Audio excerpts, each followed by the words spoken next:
Praise the lord. దేవుడు ఈరోజు మనకు అనుగ్రహించిన మాటలు. నేడు మీరు ఆయన మాటను అంగీకరించిన యెడల ఎంత మేలు. నీవు ప్రభువు మాట వినే వ్యక్తివేనా? ఆయన మాటను నీవు అంగీకరిస్తూ ఆయన చెప్పిన బాటలో జీవిస్తున్నావా? లేక నీ మాట చెల్లాలని ప్రభువు నీకు చెప్పిన మాటను త్రోసిపుచ్చుతున్నావా? ఎప్పుడు నీ ఇష్టాన్ని నెరవేర్చుకుంటూ ప్రభు చిత్తాన్ని చేయలేని వ్యక్తిగా నీవు ఉంటున్నావా? ఒకవేళ అలాంటి స్థితిలో నీవు ఉంటే జాగ్రత్త సుమా. నీవు ఎప్పుడూ కూడా నీ జీవితంలో నీ ఇష్టం కంటే ప్రభు ఇష్టానికి ప్రాధాన్యత ఇవ్వాలి. ఆయన మాటను నీవు ఏ స్థితిలో ఉన్నా అంగీకరించే వ్యక్తిగానే ఉండాలి. క్రీస్తు నీ జీవితంలోకి రాకముందు నీ ఇష్టాలను నీవు బాగుగానే నెరవేర్చుకుని ఉంటావు కదా. ఇక మీదట నీ జీవితంలో ప్రభుకి ఇష్టం లేని కార్యాలను ఖచ్చితంగా విడిచిపెట్టాలి.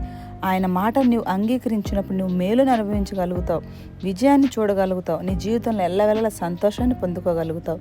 కనుక అలాంటి స్థితిలో ఉన్న నీవు ఇప్పుడే నిన్ను నువ్వు మార్చుకుని ప్రభు ఇష్టానికి ప్రాధాన్యతనిస్తూ నీ ఆత్మీయ జీవితంలో ముందుకు సాగు. అప్పుడే నీకు గొప్ప మేలు కలుగుతుంది.